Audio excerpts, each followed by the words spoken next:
So of course, people have been talking about The Hunger Games for years. Of course, it's an iconic piece of media with the books, the movies, sequels, and prequels. There's just so much to unwrap. But as time goes on, it does become challenging to say something new or something intelligent about The Hunger Games that hasn't already been said. But that is the beauty with books overall, because no matter how many times you reread something, you will always discover something new. And that could not be more true than with The Hunger Games. So in this video, I thought I would go through some of the things that stuck out to me upon my latest reread, just going over the things that really caught my attention and dissecting some of the more obscure parts of The Hunger Games. So without further ado, hello, welcome back. It is a new day, a new sleigh, and a new video where I have something to say. And today I am finally talking about The Hunger Games. So this is actually part 3 in a bigger series that I've been doing on this channel where I go through all the biggest YA dystopian novels from the 2010s and see if they still hold up. First, I read Divergent, where I concluded that the reason that it's so bad is because it's actually a Christian fanfic. Then I read The Maze Runner, in which I realized that the author has some concerning allegations against him. And now I am finally on The Hunger Games. But if you want to watch those videos before this one, you can do so by clicking the links in my description. I will also have some cards going through here that you can look at. A lot of interesting stuff, if I do say so myself. But without further ado, let's get through the rest of the video. But first, I will give a brief summary. I know it is extremely hard to find people who have not read The Hunger Games, but I know some of y'all exist. So as a spoiler-free summary, the book follows Katniss Everdeen, a girl from the poorest of the poorest parts of the country of Panem. So the governing body of Panem, known as the capital, hosts the Hunger Games once a year, where they take one boy and one girl from each district and put them in an arena where they have to fight to the death. The winning tribute, as they call them, will then be bathed in riches, and their districts will be rewarded if they win. After Katniss's younger sister Prim is picked the very first year that she is eligible for the Hunger Games, Katniss volunteers to take her place. So the rest of the book follows Katniss as she prepares for her participation in the 74th Hunger Games. So that's it for the first book. This is a series followed by Catching Fire and Mockingjay. There are also 2 prequels, that is The Ballad of Songbirds and Snakes, and now Sunrise on the Reaping. But that's the spoiler-free summary. There are other books that you can check out, but if you have not read The Hunger Games, you 100% should. Not only are the movie adaptations amazing, but it is just such an iconic piece of literature, truly a pop culture moment, and really just like, if you haven't read it, you are truly missing out. I think the hardest part for me in this video will be not talking about any of the sequels or the prequels. In this case, it's just so like interconnected. I'm still holding this, I don't know why. So it's like anything that I begin to talk about in this video just gets even further developed in the rest of the series, and it just provides so much more context and depth when you have that background knowledge, but I'm gonna try my best to keep it just to The Hunger Games. Before I get into my super deep analysis, I will give a little disclaimer here. So despite this series getting a ton of praise from when it was published to even now, almost 20 years later? It was published in 2008 and it's 2025. We're coming up on the 20th anniversary of The Hunger Games. I can't think about that right now.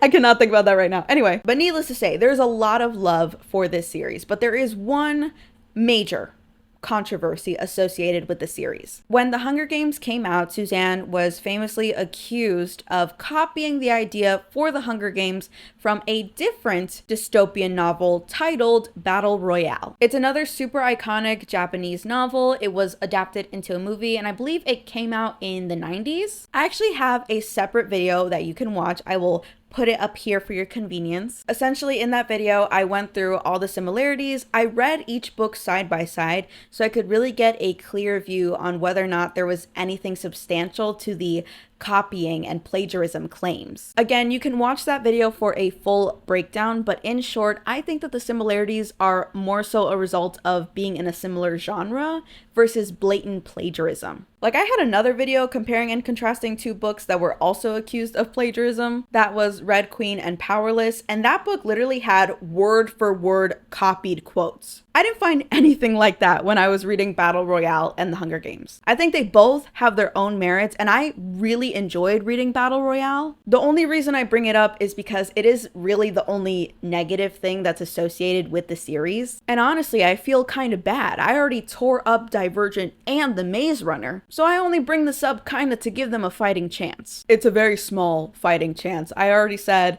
I don't think there's anything credible to the plagiarism accusations. And from this point on, it's gonna be all wins for the Hunger Games. Nothing but praise is gonna come from me when it comes to this series. Trust me. So this year alone, I have reread the Hunger Games twice.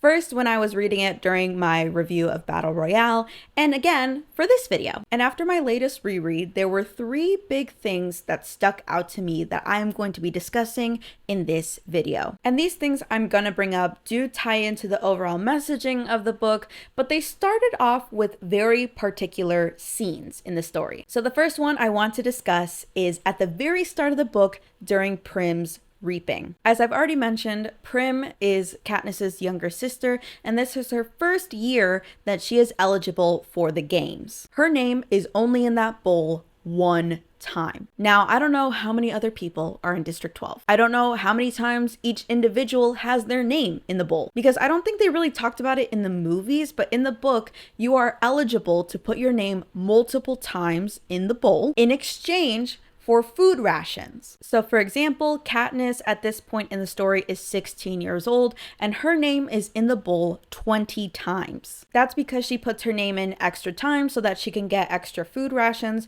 for not only herself, but her mom and her sister. Her best friend, Gale, who is 18 years old and has an even bigger family, has his name in the bowl 42 times. So in comparison, Prim has amazing odds, and yet even with the odds in her favor, Prim's name is still picked. When they initially call out her name, there is a moment where Katniss is kind of frozen. When I was rereading the story, I realized that for some reason, I thought that Katniss was immediate. The minute she heard Prim's name, she immediately volunteered herself. But upon my reread, I realized that there is a brief pause, a moment where Katniss is watching Prim as she goes up to the stage. But there is one moment that triggers Katniss to act. And it is this moment that I think it's important we analyze. The thing that snaps Katniss out of her daze is when she looks at Prim and sees her ducktail. Now, before the reaping actually took place, when the Everdeens were getting ready for the day,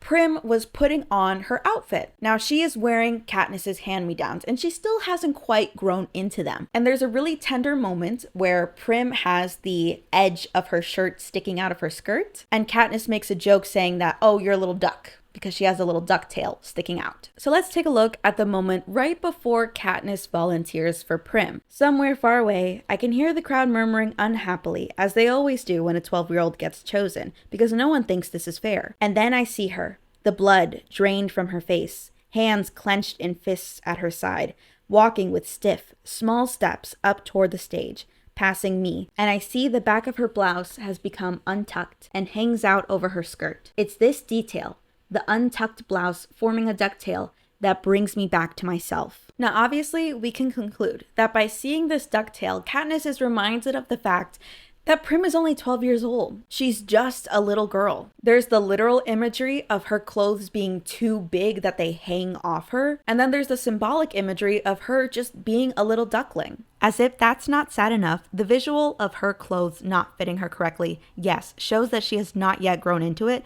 but is also a visual representation of all the life that she has left to live. All the years she could have spent safe, happy in District 12 are now being ripped away, and she will never grow into those clothes. Just thought I'd throw that in there. But this isn't a secret. She says so herself that the crowd is murmuring unhappily. They all agree that it's unfair that Prim was chosen. So why is it that no one else volunteered for her, but Katniss did? Now, I do have a few theories, but first I want to talk about how this moment is one of the many instances where Katniss is openly defying the Capitol without even knowing it. So we hear from Katniss in Chapter 1 that in the 74 years of the Hunger Games, District 12 has never had a volunteer. Families taking the place of their loved ones in the game is unheard of, and Katniss herself says that she is an anomaly. The only time we ever hear about volunteering is exclusively in the career districts, that being 1, 2, and 4. But the reason that they volunteer is because they actually want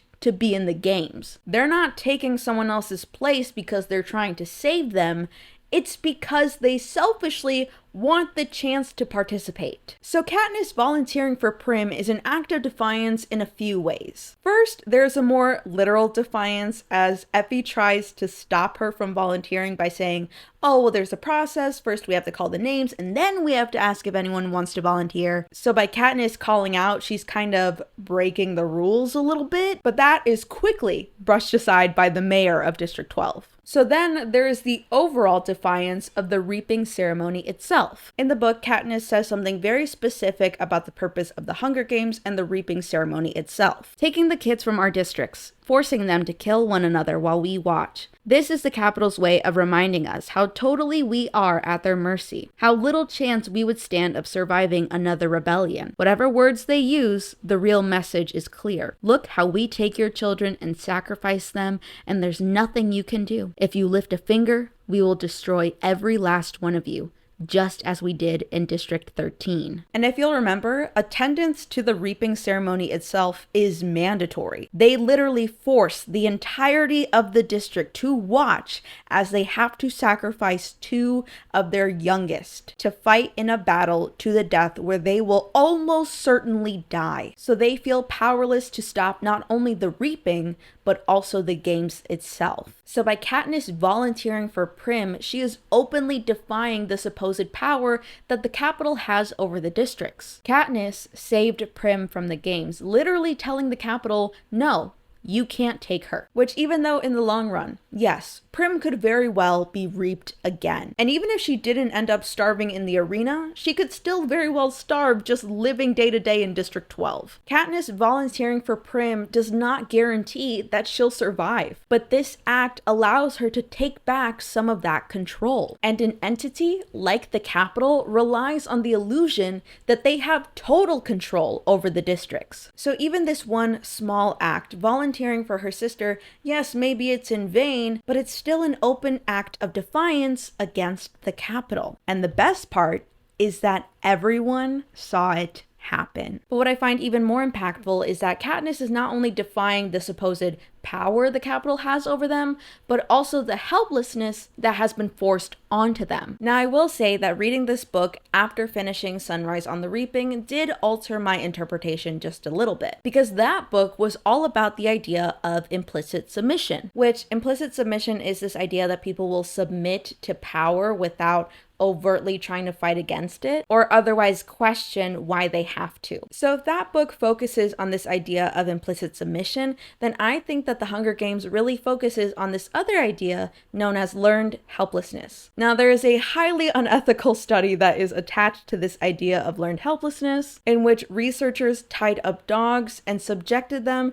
to electroshocks. Some dogs were given the ability to stop those shocks, while others were not. Then those dogs were put into a box together in which they could escape those shocks if they literally just walked to the other side of the box. But the dogs that were repeatedly exposed to the electroshocks without having a way to stop them never tried. Even though they had all the ability to stop their pain in that moment, they had a perceived loss of control. So in layman's terms, learned helplessness is a behavior in which you feel as though you can't get out of a situation because you are no longer in control. Now, I'm not claiming to be any kind of expert on psychology or even just learned helplessness, but here's why I think it applies to the Hunger Games. When the book starts, Katniss says that when she was younger, she used to be incredibly outspoken. She used to say the darndest things about the Capitol until she quickly learned that those things would get her in trouble. She had to have fear of the Capitol instilled in her because obviously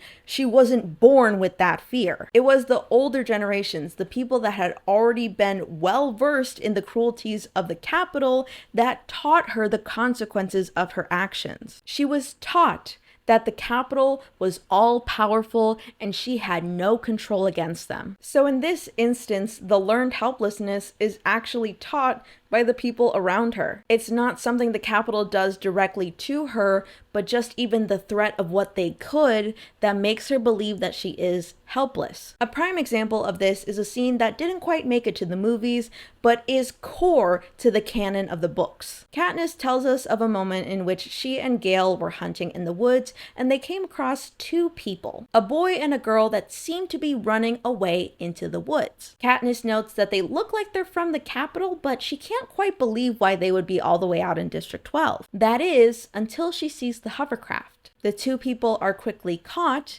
and the girl looks over at Katniss, almost as if to ask for help. But Katniss can't do anything but watch as a spear shoots through the boy and something comes down and captures the girl. She watches in horror as they are taken away to who knows where. Katniss saw that that girl was asking her for help, but in that moment, she didn't do anything. And the reason that she didn't act in that moment was because she didn't think that there was anything she could do. Because if Katniss ran out to help the girl, the Capitol could have killed her right then and there. Or they could have captured her and turned her into an Avox just like the other girl. The Capitol could have come back and done something to Prim or her mother in retaliation for Katniss's actions. All these things run through Katniss's mind until she eventually concludes that there is nothing she can do to help that girl. She is truly helpless in that moment. It's a perfect example of a perceived lack of power against the Capitol. Again, at this point, Katniss hasn't directly suffered from any of the Capitol's actions. Sure, I mean, she's a victim of the system and the way that District 12 is just created, but it's not like the Capitol has gone after her directly. She's not under surveillance. Her family isn't at risk, but it's the possibility that they could be at any point the minute she steps out of line is what scares her the most. It's what forces her and so many other people in the districts into submission. In this instance, it's not necessarily implicit. Her knowledge of what the Capitol could do to her is informed by the experiences of generations of people from District 12. So the biggest weapon that the Capitol has against the districts is convincing them that they're helpless to fight against them. But if you'll remember from the experiment with the dogs, the determining factor of learned helplessness is the perceived incapability to get out of a situation, a perceived lack of power. But that perception isn't always reality. Without consciously realizing it, Katniss was never fully taught to be submissive. She never fully grasped that learned helplessness. And it started with her father teaching her how to hunt. The small act of Katniss going past the fence and outside of District 12 is an act of rebellion. Her being able to hunt, trade in the hob, and avoiding getting arrested are all acts that go against the Capitol. It shows that they are not fully in control of her actions, and they absolutely have weaknesses. By design, the Capitol has made it so that the districts are always on the brink of death, constantly struggling just to have enough food to make it through the day. The people in District 12 don't even have long life expectancy because it's almost guaranteed that if they don't die in the mines, they'll die of starvation. And this is all on purpose, by design, to keep them constantly at a point where they literally don't have the energy to fight back. But Katniss defies even this. Once her father dies and her mother shuts down, their death is almost guaranteed. But Katniss and her family survive despite the odds, and it's a direct result of Katniss taking charge and protecting them. Yes, it is also in part due to the kindness of Peeta and the other traitors at the Hob, but it's also because Katniss was never truly taught to be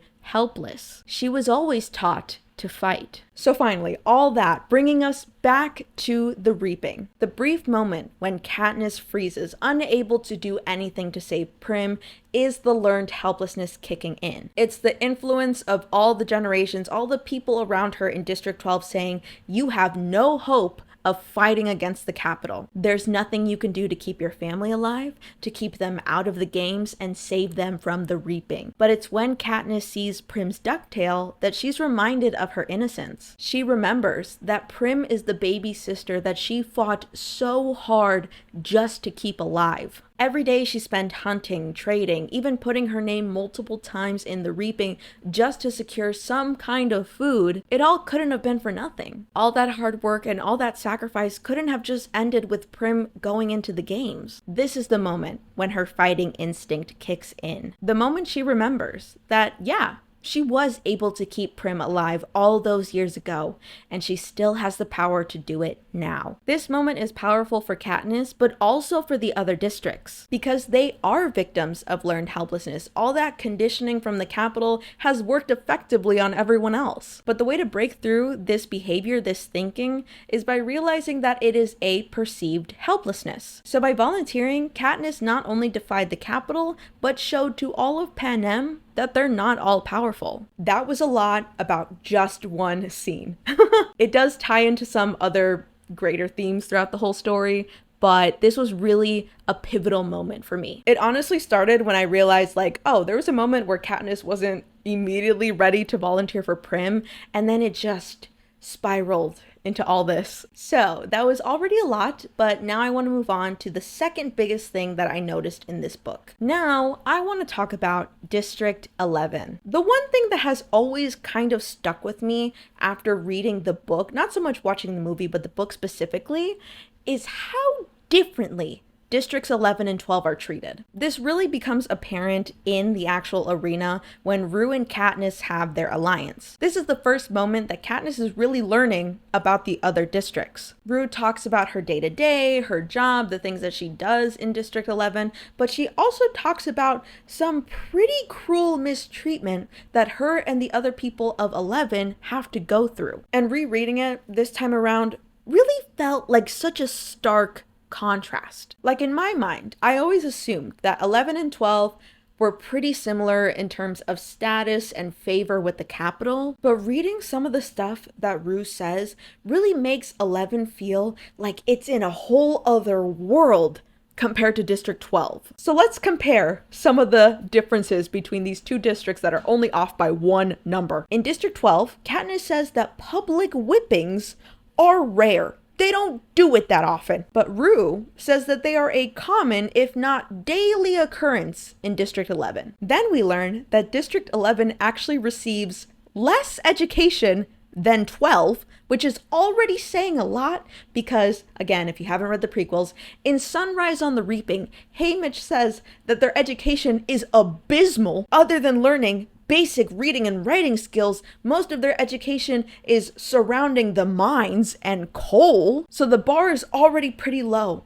But in District 11, they get even less education because they force the kids out of school so that they can help with the harvest. Now, I don't know how long the harvest season is, but how long do we really think those kids are in school? Like maybe 6 months? Probably less? I don't know anything about agriculture. I know this is real though, like back in the day when schooling was not super strict and regulated as the Department of Education is about to become non-existent. But anyway, still pretty low level, nothing crazy so far, right? Now, similarly, the Capitol did leave some Jabberjay nests in not only 12, but also 11. Famously, in District 12, they then bred and mated with the mockingbirds to create mockingjays. But that wasn't the only mutt that the Capitol left in District 11. No, they also left trackerjacker hives in the trees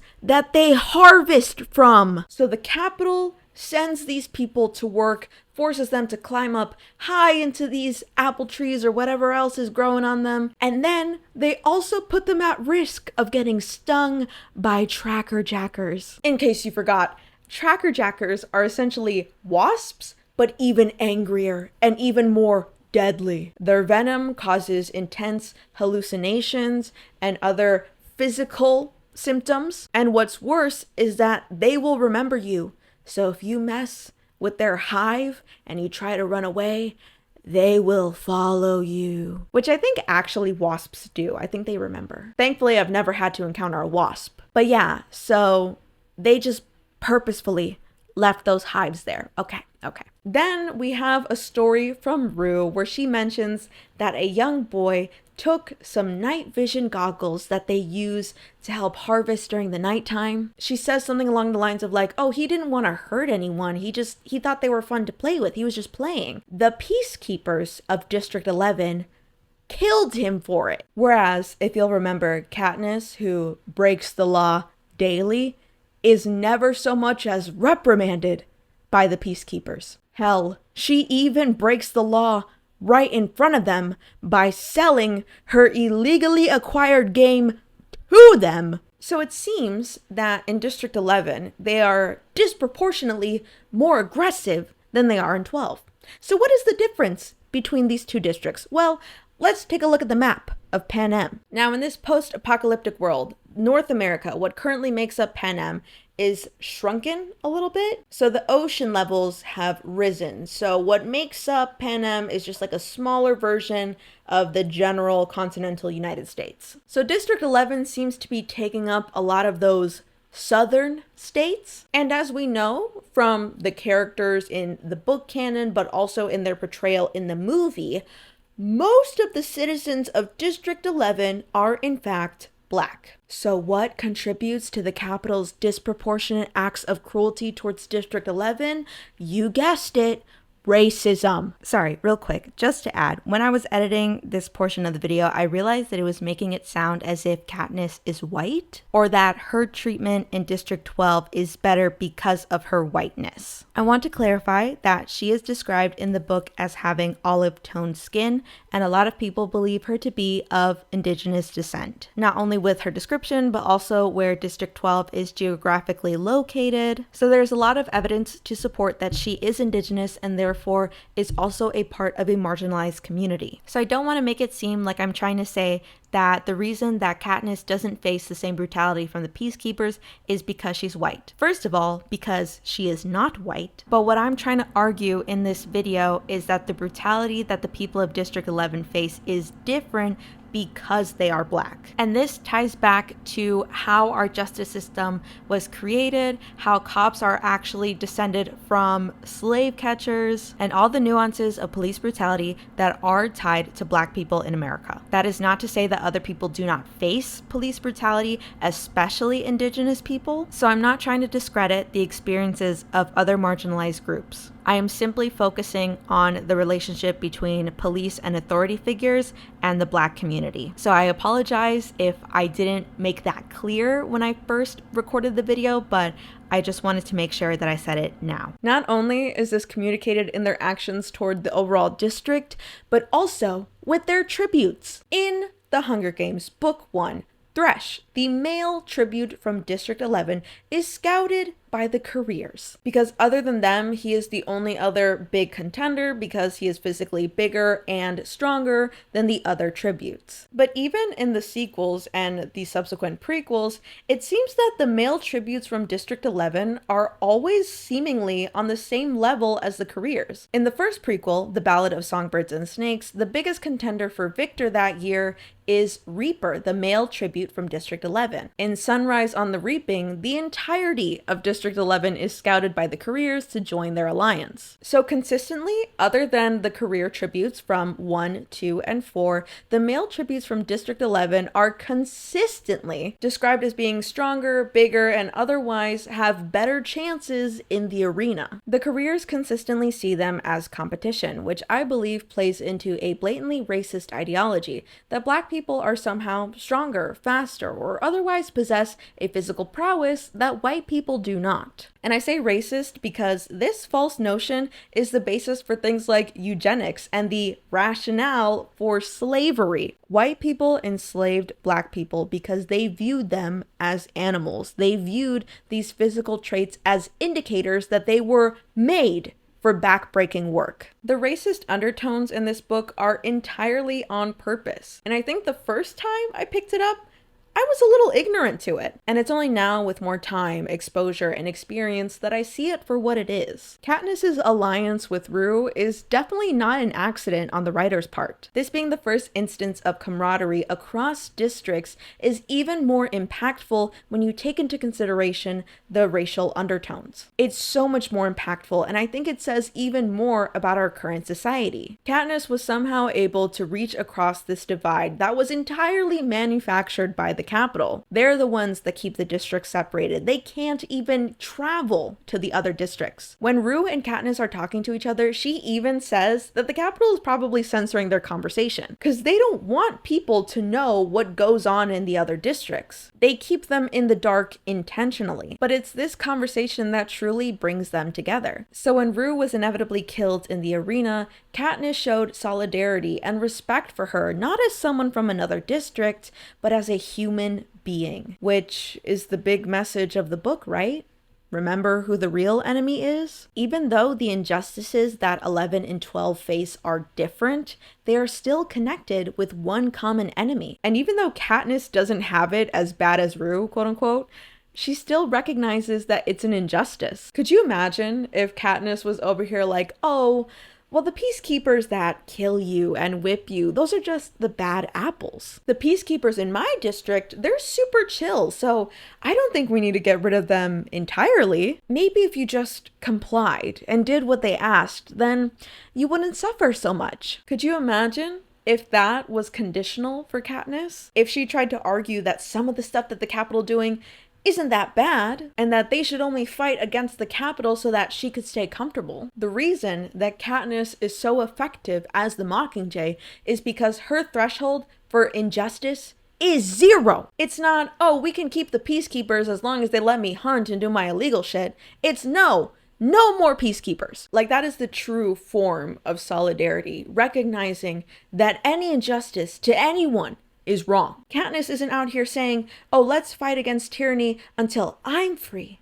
It's let's fight against tyranny until everyone is free. So this moment with Katniss and Rue is the first moment of true alliance and community across districts. And it is precisely what helps unite them. It shows them that even if the Capitol treats them differently inside the districts, they will all be treated equally in the arena, all equally pawns in their game and fodder for their entertainment, and all their lives are equally expendable. It really makes remember who the real enemy is take on another meaning. Now, the last thing I really want to deeply analyze is why Katniss's plan worked and how she became the perfect tool to use against the Capitol. So in this final moment in the arena, it's down to Katniss and Peeta. She eventually decides that she cannot possibly kill him, and they decide to take Nightlock together. First things first, the journey that Katniss goes on before she gets to this point where she realizes that she can't kill Peeta is entirely important to the end result. Peeta and Katniss are extremely different from each other, and it highlights the overall message of the story. Katniss has faced hardship at every turn in her life. First, her father dies, then her mother goes mute from grief, and she and her family are on the brink of starvation. There is literally no one to help them, and it's only when Katniss gains the ability to hunt that she grows this hardened exterior. She has this notion that everyone is only looking out for themselves, and if she doesn't help her family, then no one will. And as a result, she becomes very bitter about humanity. But Peeta is the exact opposite. He is unapologetically kind, and even through his own hardships, he still chooses compassion. He purposefully burns a loaf of bread, knowing that he'll be punished for it, just so that he can give it to Katniss. Even when they're both chosen for the games, he still tries his best to help Katniss,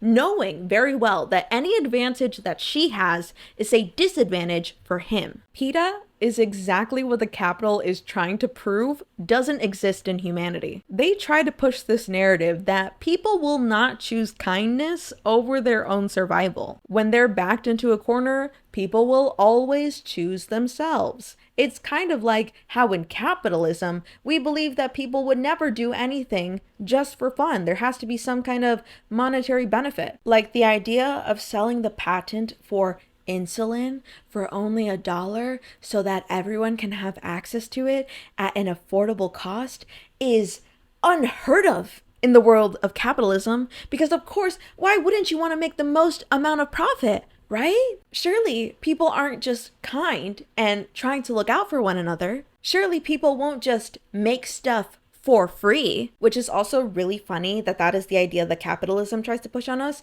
because clearly you guys have never been to a K-pop concert. People are such kind, diehard fans that they will make merch of their idols and give it to you for free. I have such a core memory, and this was like my first really big K-pop concert. I went to see twice, and I was in charge of like the tickets and transportation and all the logistics, right? And we're standing in line waiting to get inside the venue, right? And I see people running up and down the lines, and they're like, oh my God, who's your bias? And they will just give you like a photo card or stickers or just like little decorations. And I remember I turned to my sister and I was like, do they work here? And she's like, no, these are other people going to the concert and they just make this stuff and give it to you for free. I have never gotten more freebies in my life. And yet capitalism will convince you that that is an anomaly and that people don't do it. But that's neither here nor there. I'm going off on a tangent. So back to Peeta. His character really emphasizes humanity's capability for compassion. He acts as a symbol of hope for Katniss,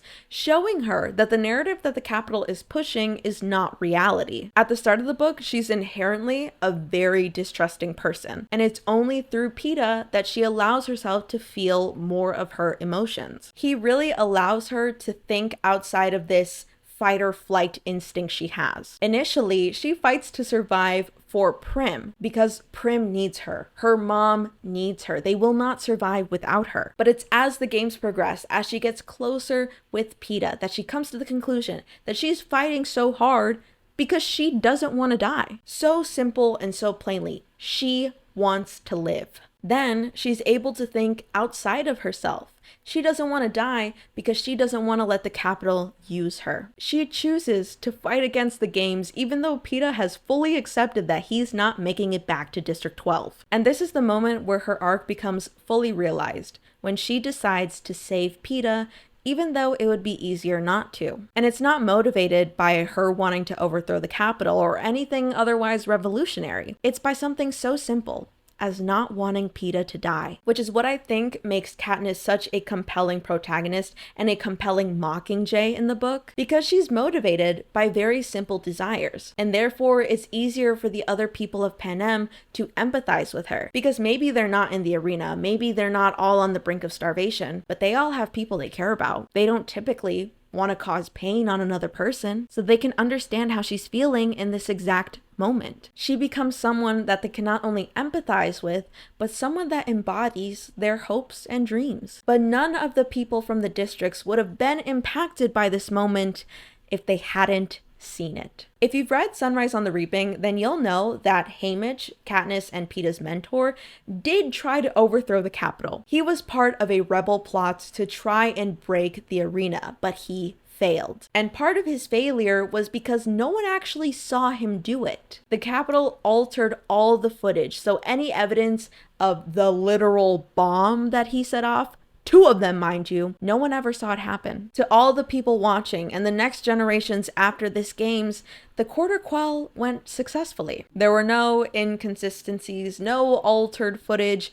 It was just another Hunger Games. But with Katniss, every moment that she gave the districts a flicker of hope, it was broadcasted. They showed Rue's death because it was dramatic and they knew that the Capitol citizens would eat it up. So it was for their entertainment. But for the districts, it was a sign of solidarity and empathy. So in the final moment, when it's down to Katniss and Peeta, of course they were going to show it. They had been building up these star-crossed lovers from District 12. All the coverage followed their romance as they confessed their feelings to one another. And this was the gut-wrenching moment when they realized that they couldn't both leave the arena. There was no doubt that they were going to show this moment to everyone in Panem. Because it's this moment when a tribute becomes a victor that the Capitol really wants to see. Otherwise, without that, it's just an execution. They're just simply sending 2 people from all the districts to die. And that's no fun, right?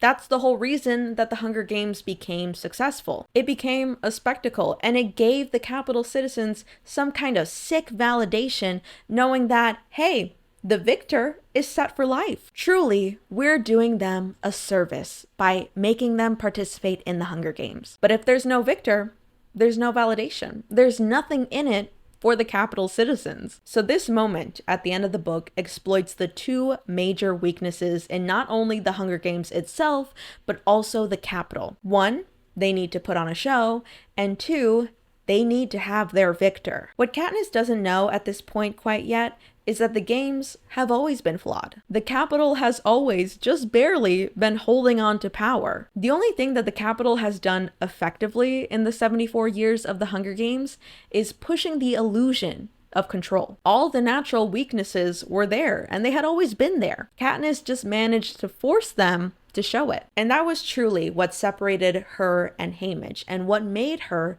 the symbol of hope. And really, this is what I think we should be taking away from this book. Yes, there's a message of hope, solidarity, and fighting for what's right. But if there's anything we can take away from the Hunger Games, and anything that we can apply to our world, especially in the time of censorship, is that the most powerful tool used by the oppressors is perception, controlling what it is we can and cannot see, making us believe that we are helpless and that they are all powerful. But just like Katniss showed us in this book, it's a tool that can be used against them. And in this age of technology where everyone's recording and everything is caught on video, the real challenge is forcing us to see. Even when we do manage to see on the news what is somehow getting through censorship, is easy to ignore. It's easy to scroll past videos showing the atrocities that are being committed against Palestinians. It's easy to scroll past videos of the brutalities that people are facing in detention centers. It's easy to ignore all the new executive orders and the new ways that our rights are being stripped away. And yes, it can be overwhelming. There is so much suffering, so much injustice.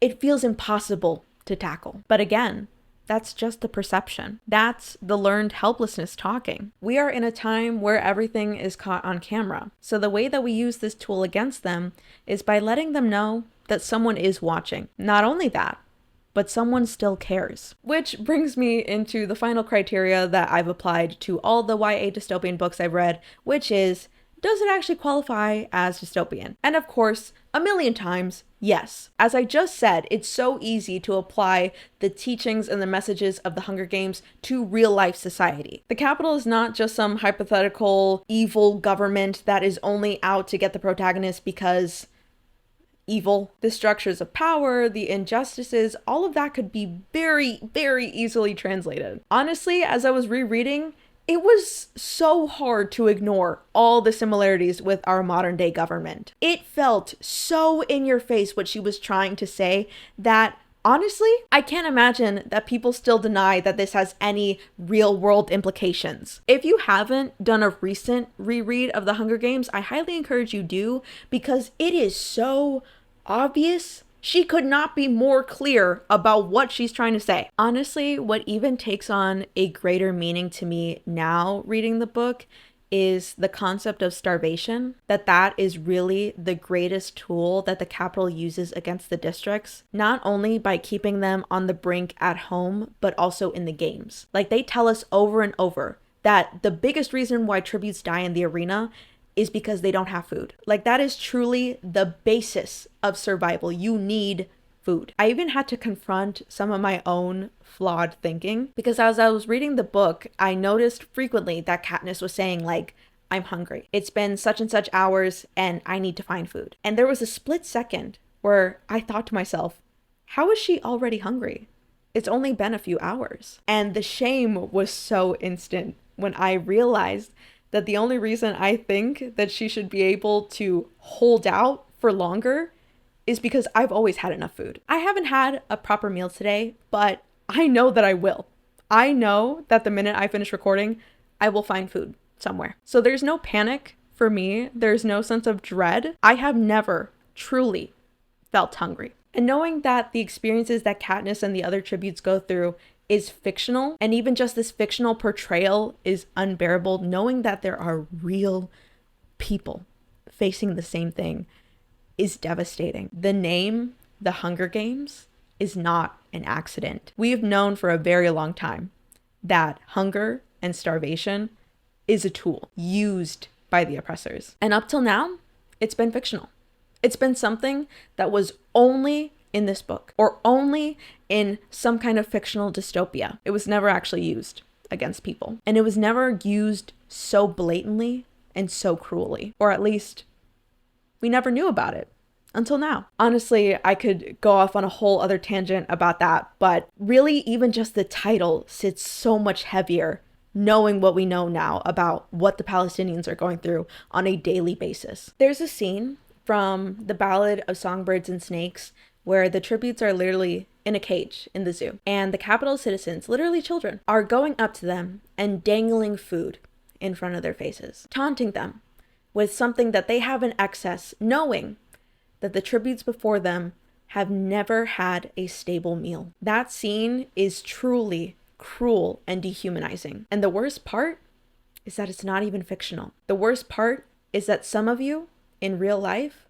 would root for the Capitol children, would laugh alongside them as they dangle a vital resource for life right in front of people that need it. Needless to say, I think you should read The Hunger Games, but this time, read it closely, pay attention, and most importantly, remember who the real enemy is. And with that, that is the end of my video. There is still so much to say about The Hunger Games, and I could truly only ever hope to try to understand some of it. I think truly that this series should be hailed as an American classic. Everyone needs to read this book. I just have so many thoughts, and I've literally been recording for 3 hours, and I'm still not through with everything I want to say. But I think I'm going to leave it here for now. I think I've said what I want to for now. But let me know your thoughts in the comments if you agree with some of my ideas, disagree. If you have anything you would like to add, please feel free to let me know. Be sure to leave a like, subscribe if you haven't already. You can also check out my other social media accounts at Listen to Kristen on TikTok, Instagram, and BlueSky. And if you didn't already know, I am coming out with my debut series called The Magical Morrisons. Please be sure to add it to your lists on Goodreads, and you can if you want to. It's not a requirement, but you can also pre-order the books using the links in my description below. Now, this was supposed to wrap up my YA dystopian series, but since I didn't do a full review of The Maze Runner, I thought I would check out another YA dystopian for boys just to even it out. Thank you to everyone who gave me some suggestions. I'm going through them now to see what I want to look at, but you've given me a lot of stuff to work with, so thank you again. So yeah, thank you so much for watching, and I will see you in the next one. And in case I haven't said it enough, remember who the real enemy is. Thank you.